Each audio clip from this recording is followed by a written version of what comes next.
জয় ঠাকুর। শ্রী শ্রী রামকৃষ্ণ পুঁথি চতুর্থ খণ্ড থেকে আমরা পাঠ করছি।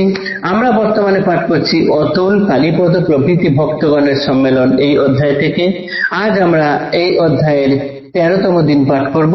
পর্ব 744, পৃষ্ঠা সংখ্যা 483 থেকে 484 এর কিছু অংশ পর্যন্ত।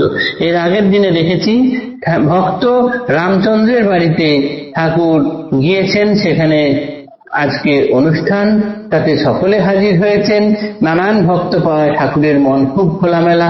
আজ তিনি তাদের সঙ্গে, সকলের সঙ্গে নানান গল্প করছেন এবং এই গল্পচ্ছলে এক বারাঙ্গনা নারীর গানের ভাবাবেশ তৈরি হওয়ার পর ঠাকুর উদাহরণ সহযোগে বললেন যে ভক্তি এবং বিশ্বাস এই দুই হচ্ছে আসল বস্তু, এই দুটি হয়ে গেলেই হলো। তারপর তিনি উদাহরণ দিয়েছেন, উপমা দিয়েছেন সেই সন্ন্যাসীর কথা, যিনি ধামে ধামে ঘুরে বেড়ান, হাতে একটি পুটুলি বগলে নিয়ে, সেই তার মধ্যে একটি পুঁথি আছে, তার বিশ্বাস এই পুঁথি বা রামায়ণ এটি সমস্ত কিছু তার ক্ষেত্রে এবং এটি তার মুখ্যের দ্বার। এই বিশ্বাস রেখে তিনি সঙ্গে নিয়ে চলেন। ঠাকুর একদিন দেখলেন, এই সুযোগ পেয়ে খুলেছিলেন, খুলে দেখলেন গোটা পুঁথিতেই সাদা পাতায় ভর্তি, কোথাও কিচ্ছু নেই। শেষে একটি পাতায় একটি বার শুধু লেখা আছে রাম নাম। এই ভক্তিতেই, এই বিশ্বাসেই ওই সাধু পার হয়ে যাবেন বলে সেটি নিয়ে চলছেন। এই হলো অটল ভক্তি এবং বিশ্বাস, যেটি ঠাকুর নানান সময় উপমায় দিতেন এবং সকলকে উপদেশ দিতেন যে ভক্তি ও বিশ্বাস হলেই হয়ে গেল। এই অংশটি, প্রথম উদাহরণটি পড়ার পর আজ দ্বিতীয় অংশ পাঠ করব।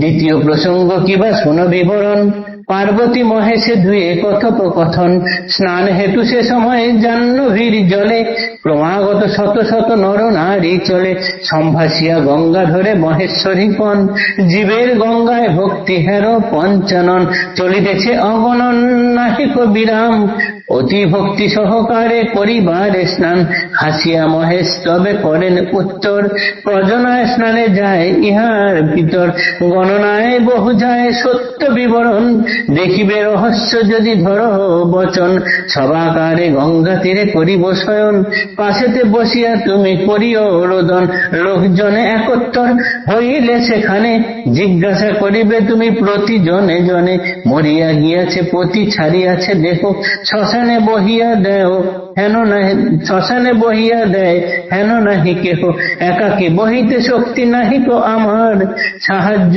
করিয়া কেহ করো উপকার, এই সঙ্গে এক কথা বলো এক ঠাঁই, নিষ্পাপ শরীর যার হেন জন চাই, পাপযুক্ত দেহে কইলে সবে পরশন, তখনই হইবে তার নিশ্চয় নিধন, পার্বতীর সঙ্গে যুক্ত করি গদাধর, সতী সঙ্গে গঙ্গা তীরে চলিল সত্তর, সব বত ছুইলেন শিব শুল পানি, ছোকা কোলা সম কাঁদে তিলক তারিণী, পাষাণ দ্রবয়ে হেন করুণ রোদনে, চারিধারে গোলাকারে লোকজন জমে, কাকতি সহিত সতী কোন সবাকারে, শ্মশানে পতিকে দেহ সৎকারের তরে, ব্যাপারে মহিয়া বহু হইল অগ্রসর, বহন করিতে সবে শ্মশান ভিতর, তবে সেই সবে সতী কহেন তখন, পাপিতে ছুঁইলে হবে নিশ্চয় নিধন, শুনিয়া সেসব লোক পাছে ফিরে বাট, জনমেও আগা গোড়া কর্ম করে পাঠ,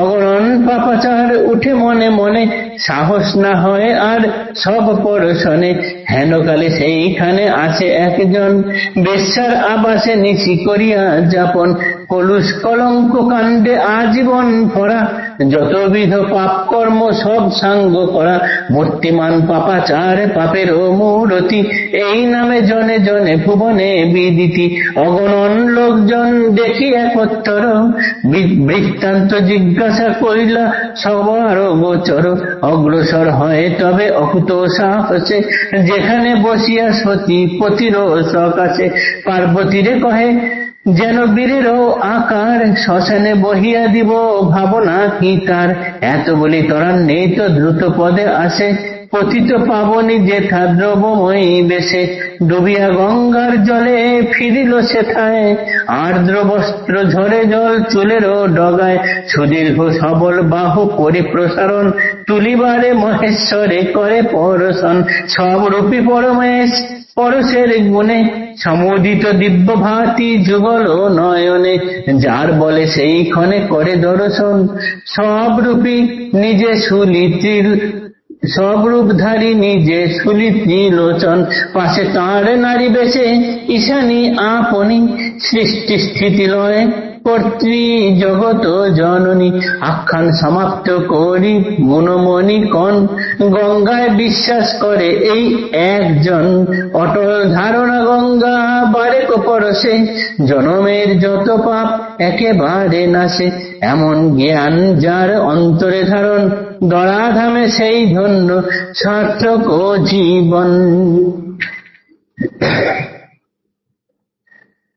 এই বিশ্বাস ও ভক্তির প্রথম উদাহরণের পর ঠাকুর এবার দ্বিতীয় প্রসঙ্গ বলছেন পার্বতী আর মহেশ দুজনা বসে কথা বলছেন। সেই সময়ে পার্বতী দেখছেন তখনকার দিনে হাজারে হাজারে মানুষ, অগণন মানুষ চলছেন গঙ্গা স্নানে।